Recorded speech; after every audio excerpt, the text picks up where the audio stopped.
What if the friendly neighbor, the devoted father at church, was secretly the man who bound, tortured, and killed for nearly 3 decades?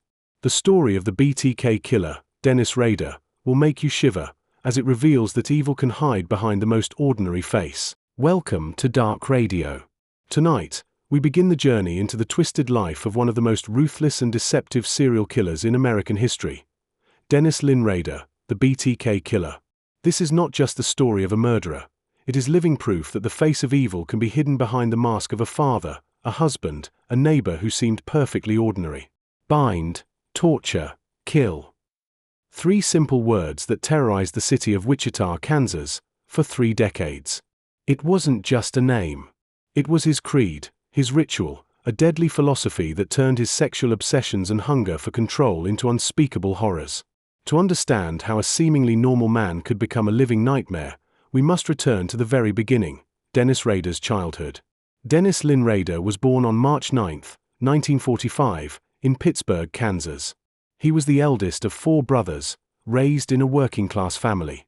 His father, William, worked long hours in a manufacturing plant, while his mother, Dorothea, divided her time between caring for the home and earning money. To the outside world, they were the picture of post-war American life, hard-working, modest, part of a close-knit community. But for young Dennis, his childhood was marked by something far more sinister, an absence of emotional connection. Years later, Rader admitted he often felt neglected. His parents were too busy, too distant. For a sensitive, isolated boy, this lack of affection created a void. He withdrew into his own private world, a secret universe where disturbing fantasies took root. Early signs of cruelty began to surface. Dennis was unusually harsh with animals, a classic red flag in criminal psychology. He captured and tied up cats and dogs, watching them struggle helplessly. In his mind, the act of controlling life, deciding whether a creature lived or died, gave him an intoxicating thrill. These weren't childish games. They were rehearsals for something far darker. As a teenager, his fantasies escalated. He became fixated on the image of bound women. He secretly cut pictures from magazines, sketching ropes and knots over their bodies. He hoarded these drawings as treasures, feeding a private obsession. For Rader, helplessness, fear, and the loss of control were his greatest sources of arousal. In public, however, he seemed perfectly normal. He went to school, joined activities, and avoided serious trouble. This duality, the ability to mask darkness with the appearance of normalcy, would later make him terrifyingly effective. By high school, Rader knew he was different. While other boys dreamed of football or first dates, his mind was consumed with fantasies of binding and torment. He spied on neighbors, imagining them tied and powerless. Instead of guilt, these thoughts gave him a sense of power, the illusion that he controlled the fate of others. In his early adulthood, Rader enlisted in the U.S. Air Force. Many assumed the military would instill discipline and set him straight. Instead, it refined him. He learned patience, precision, surveillance, skills that would later become tools of murder.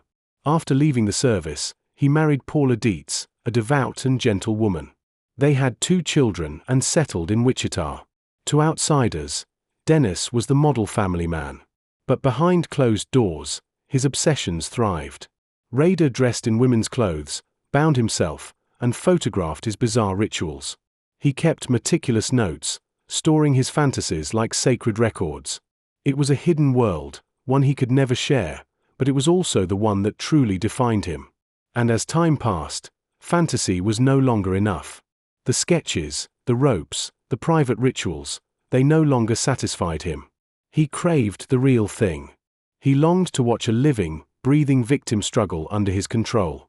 That hunger would soon spill into the streets of Wichita. In 1974, the nightmare began.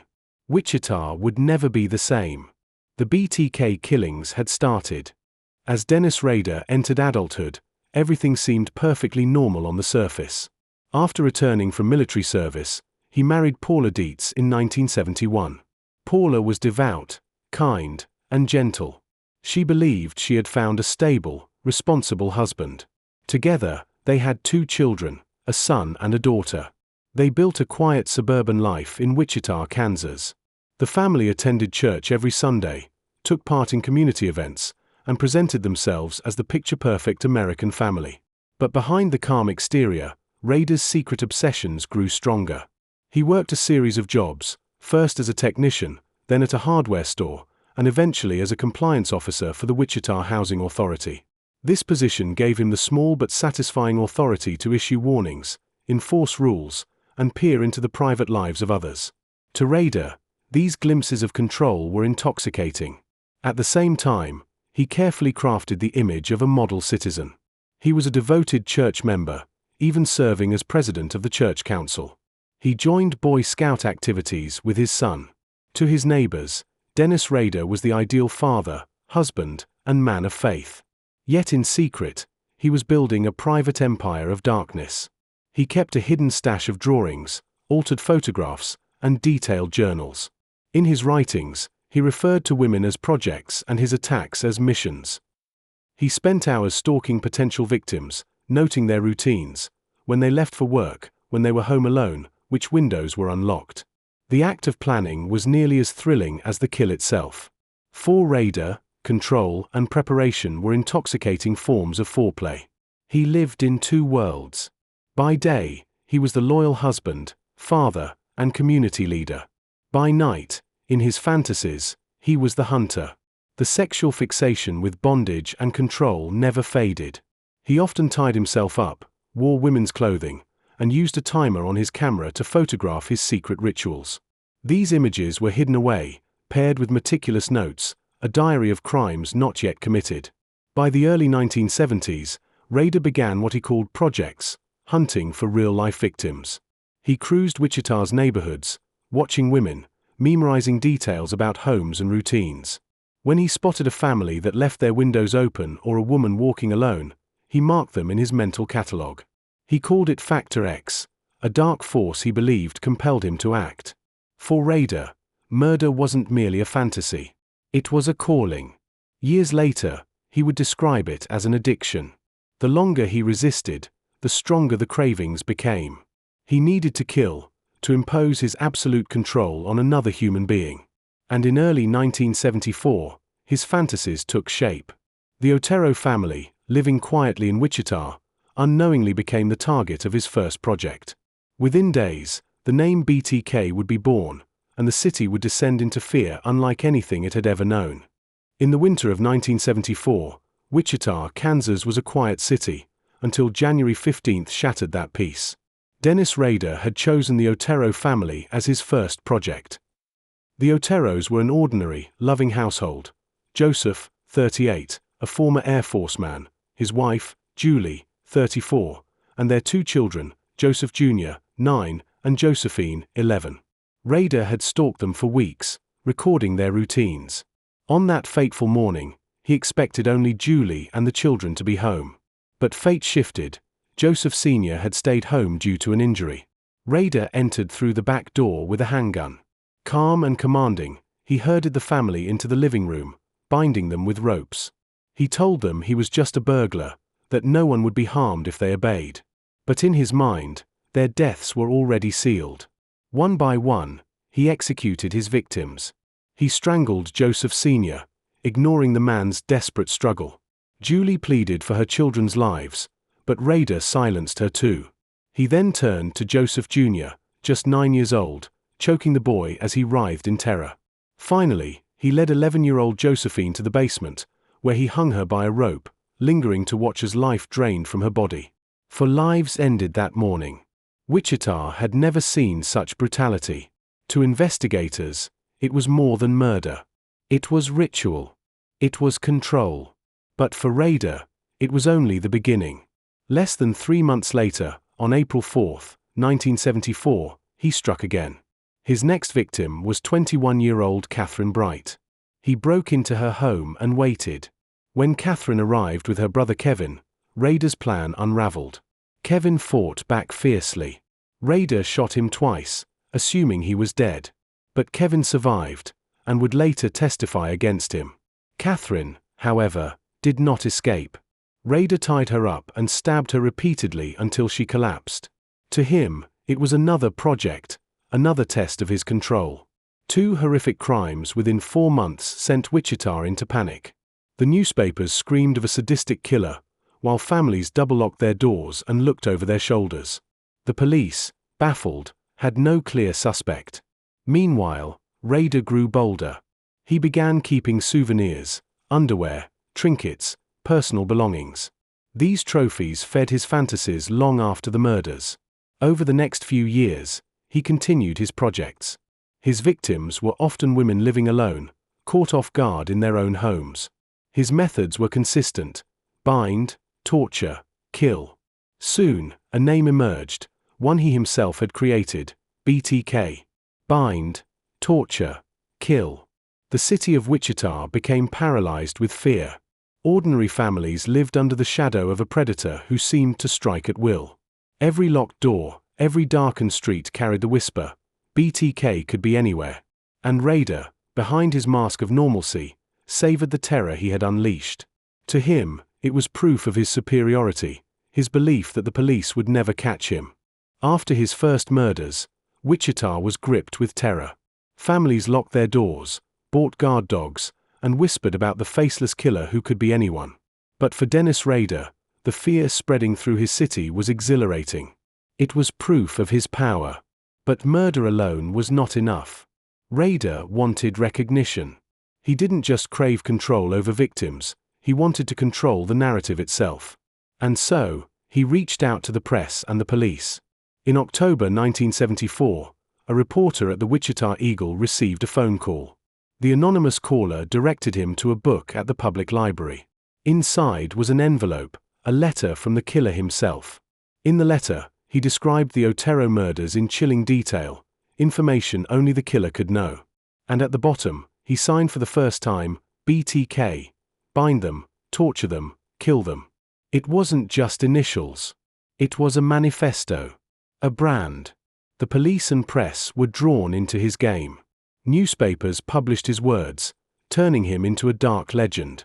The public was horrified. This wasn't just a killer. This was a man taunting them, demanding to be feared. More letters followed. BTK bragged, reliving his crimes in grotesque detail.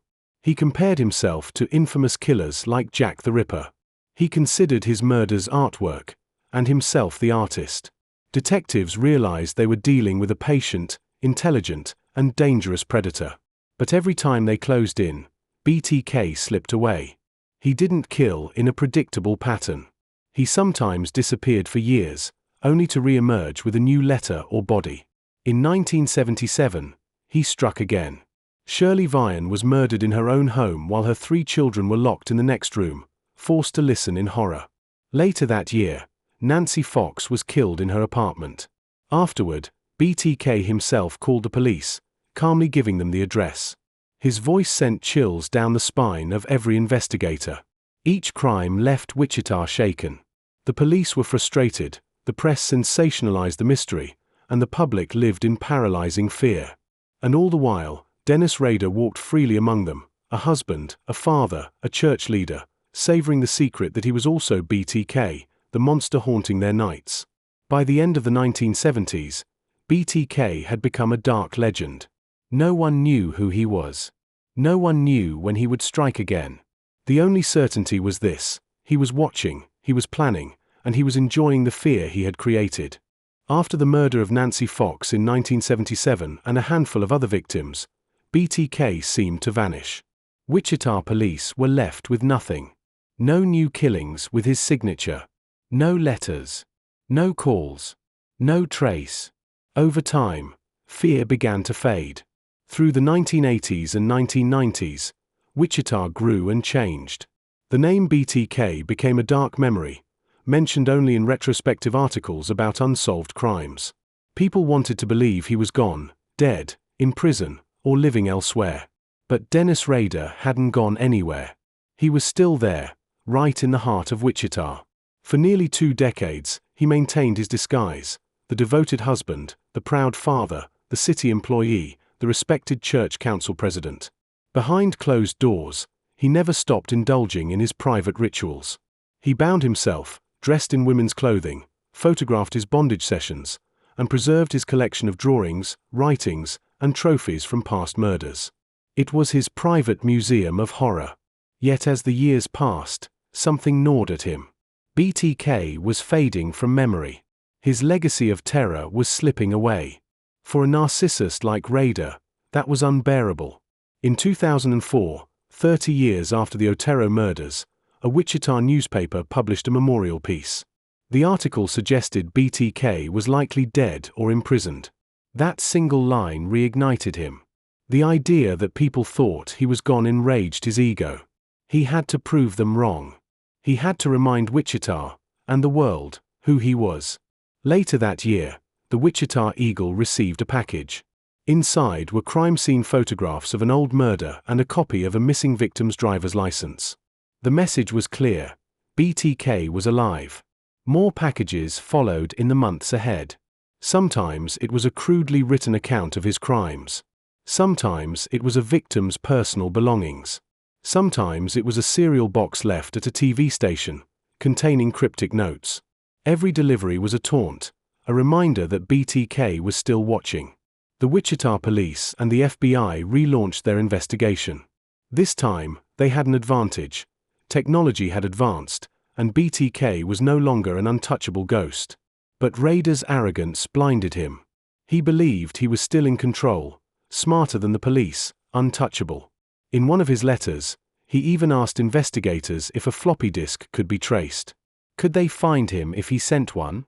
The police, of course, told him it would be safe. It was a fatal mistake. In January 2005, Dennis Rader, the serial killer known as BTK, was deep in his own arrogance.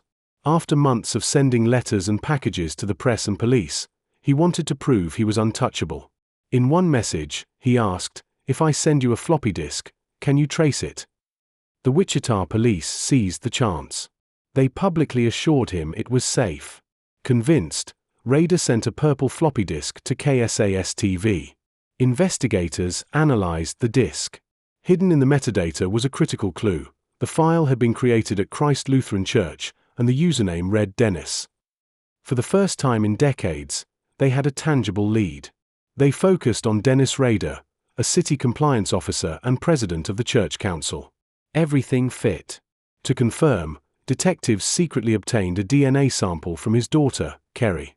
The results matched biological evidence from the Otero crime scene. The case was airtight. On February 25, 2005, police staged a traffic stop and arrested Dennis Rader. The man neighbors saw as respectable and ordinary was handcuffed on the street. The news exploded.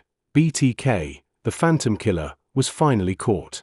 At first, Rader denied everything. But when confronted with DNA and the floppy disk, he broke. With chilling calm, he confessed in detail to each murder. He described his killings as projects, his victims as targets, speaking with no remorse, as if reading from a to-do list. In April 2005, Dennis Rader pleaded guilty to 10 counts of first-degree murder. During court, he stood before survivors and victims' families, describing how he bound, tortured, and killed, without a tear, without regret. The judge sentenced him to 10 consecutive life terms without parole. Rader would spend the rest of his days in prison. For Wichita, it was the end of a nightmare that had haunted them for over 30 years. Yet for the families of his victims, the scars remained. BTK had taken more than lives. He had left behind wounds that could never fully heal. Dennis Rader, once a husband, a father, a church leader, had been unmasked as the monster living among them. If the shadows of this story unsettled you, you're not alone. Evil often hides behind the most ordinary faces. Subscribe to Dark Radio for more real-life darkness brought into the light. And remember, justice may sleep, but it never dies.